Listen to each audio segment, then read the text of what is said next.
Hello बच्चों, कैसे हैं? अच्छे? आप अच्छे तो हम भी अच्छे। तो बच्चों, पिछले वीडियो में हम लोगों ने पढ़ा माइक्रोस्पोरोजेनेसिस और structure of pollen grains.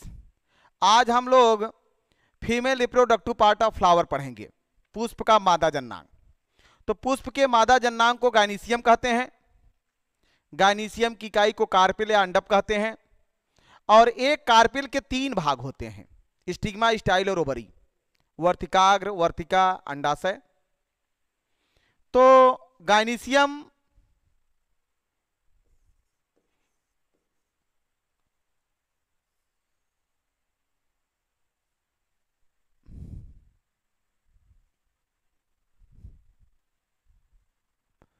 Gynoecium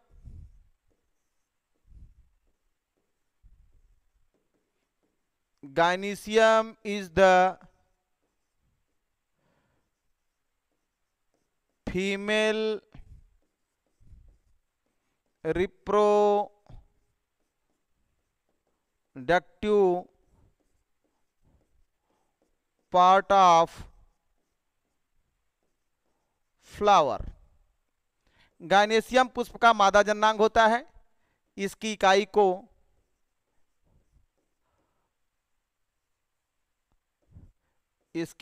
को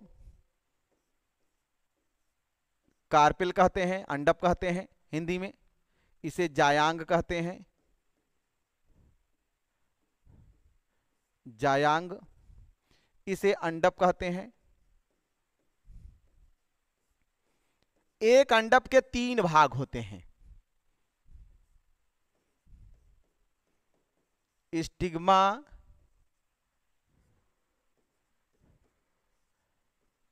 स्टाइल,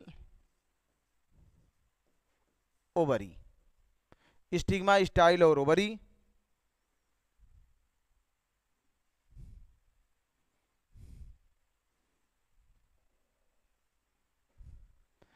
स्टिग्मा को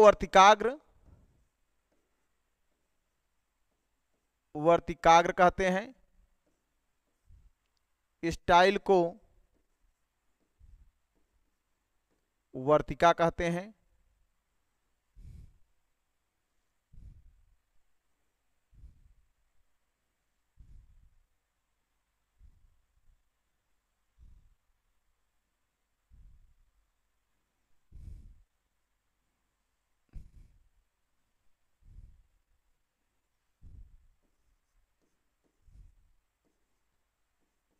वर्तिका कहते हैं और इसे अंडाशय कहते हैं। ये संरचना है।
ये है अंडाशय, ये है वर्तिका, ये स्टिग्मा।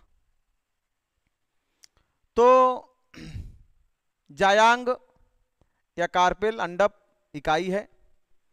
एक कंडप के तीन भाग हैं, स्टिग्मा, स्टाइल और ओवरी। ये स्टिग्मा है, स्टाइल है, ओवरी है। ओवरी के दो भाग होते हैं, ओवरी के दो भाग होते हैं। एक ओवरी वाल होता है और एक जो है ओब्यूल होता है। ये ओवरी वाल है, ये ओवरी वाल है और ओवरी वाल के अंदर ये संरचना ओब्यूल है। After fertilisation ovule is converted into seed, ये ओब्यूल है।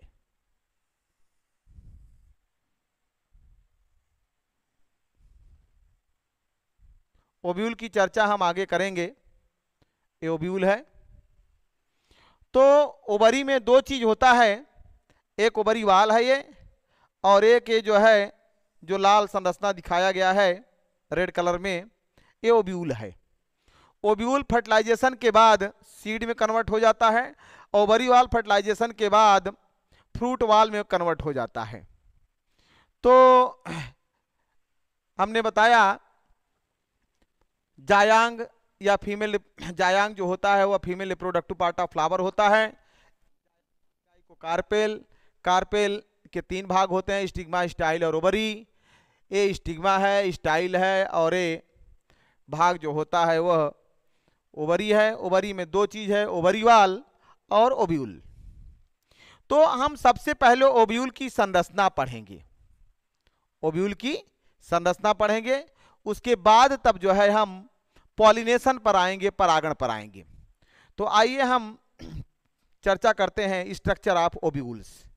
Structure of ovules.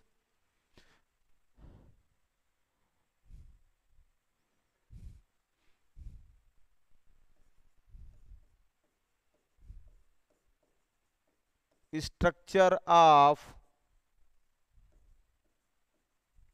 Ovule.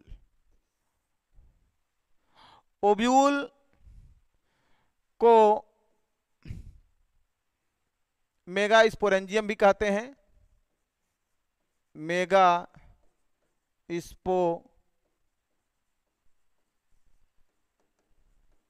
Sporangium भी कहते हैं, या ओब्यूल को हाउस ऑफ एग भी कहते हैं। ओब्यूल की संरचना बनाते हैं।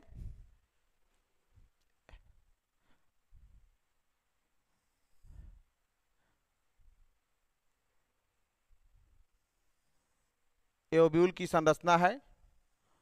ओब्यूल के चारों तरफ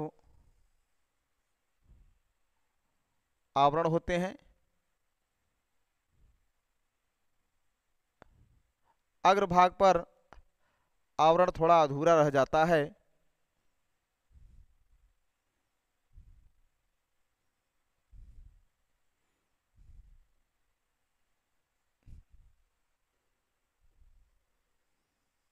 ओब्यूल की संरचना हम लोग बना रहे हैं। ओब्यूल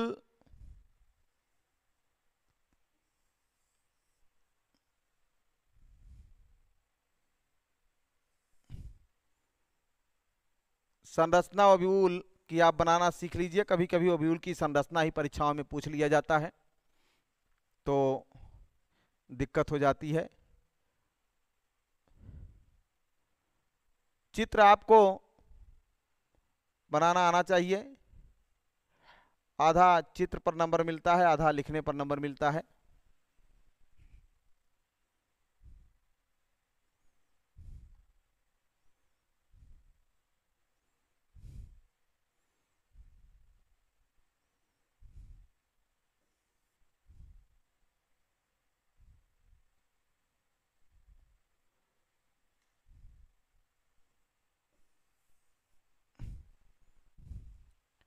ओब्यूल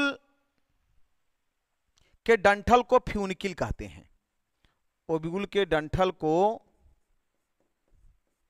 फ्यूनिकिल कहते हैं। ओब्यूल ओवरी वाल से जहां से जुड़ा रहता है उस स्थान को प्लेसेंटा कहते हैं। उस स्थान को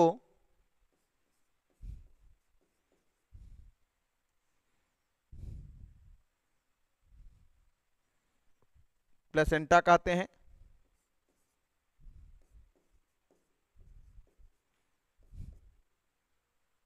प्लेसेंटा कहते हैं।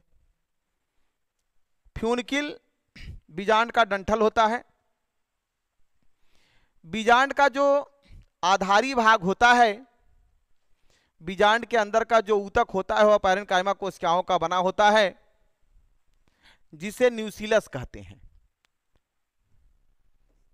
बीजांडकाय, न्यूसिलस या बीजांडकाय। बीजांडकाय से ही अध्यावरण निकलते हैं। बीजांड जो होता है एक या दो आवरणों द्वारा घिरा होता है। ये बाहरी आवरण है आउटर इंटुगमेंट, आउटर इंटुगमेंट, इंटुगमेंट बाह्य अध्यावरण। ये इनर इंटुगमेंट आंतरिक अध्यावरण है। तो अध्यावरण जहां से निकलते हैं उस स्थान को कैल्जा कहते हैं। उस स्थान को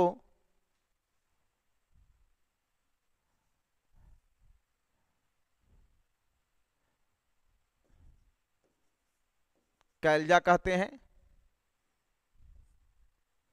ये आउटर इंटुगमेंट है, कैल्जा है।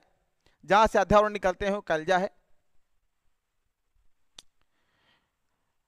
अध्यावरण बीजांड के अग्रभाग पर अपूर्ण रह जाते हैं, जिससे यहां एक छिद्र बन जाता है। इस छिद्र को कहते हैं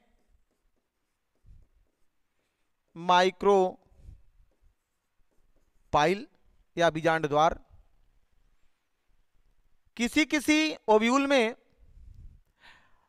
इंटुगमेंट एब्सेंट होते हैं, जैसे चंदनम लोरेंथस में, उसे एटेगमिक कहते हैं। और किसी किसी में केवल एक ही इंटुगमेंट पाया जाता है, उसे यूनिटेगमिक कहते हैं, जैसे सूरजमुखी और गेंदा में, हेलियंथस एनस और टगेट्स इरेक्टा में। तो बीजांड के अंदर एक बार बीजांड की संरचना के बारे में पुनः आपको बता देना चाहते हैं कि बीजांड जी ही जो है निषेचन के बाद ओव्यूल में कन्वर्ट हो जाता है। बीजांड के डंठल को फ्यूनिकिल कहते हैं।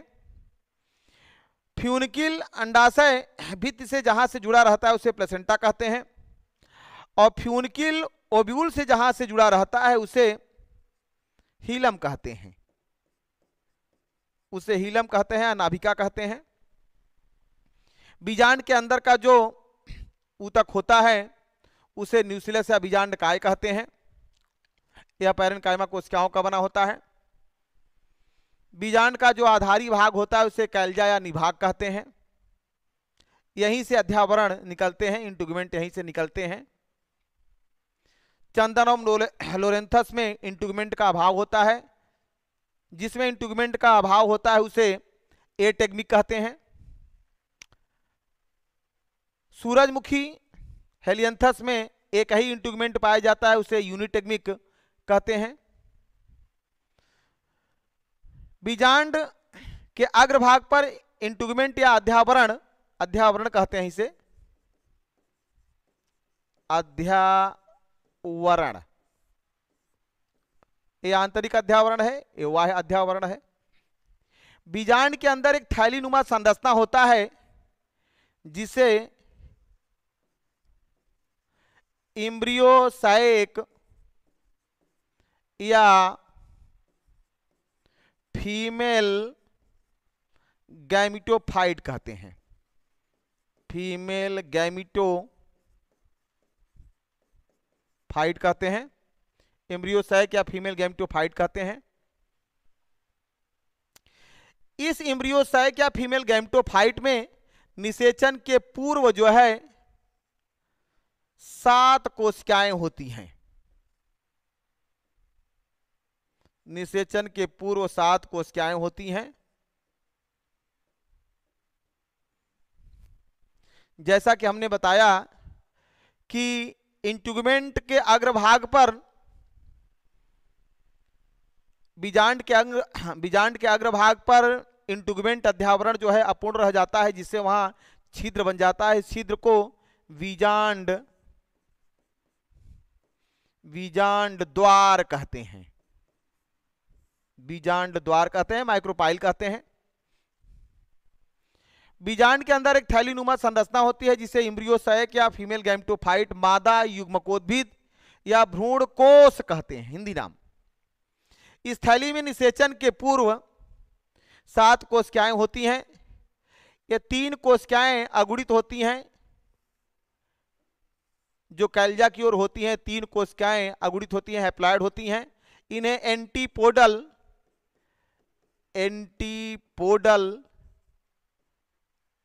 एंटीपोडल सेल कहते हैं, हैप्लॉइड होती हैं तीनों कोशिकाएं। माइक्रोपाइल की ओर स्थित 3 कोशिका में बीच वाली कोशिका को एग सेल कहते हैं, एग सेल। और इसके पार्श्व में स्थित 2 कोशिकाओं को सिनर्जिड सेल कहते हैं, हेल्पिंग सेल कहते हैं। यहां हम लिख देते हैं, ये सिनर्जिड सेल है।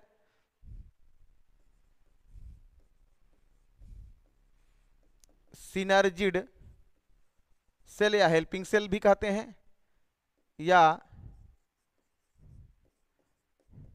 हेल्पिंग सेल भी कहते हैं। और इसके मध्य में एक जो है सिनर्जिड सेल हो या एग सेल हो, ये भी हैप्लॉइड हैं। सिनर्जिड सेल और एग सेल मिल करके एग एपरेटस बनाते हैं, अंड उपकरण बनाते हैं। और मध्य में एक केंद्रक होता है, जिसे सेकेंडरी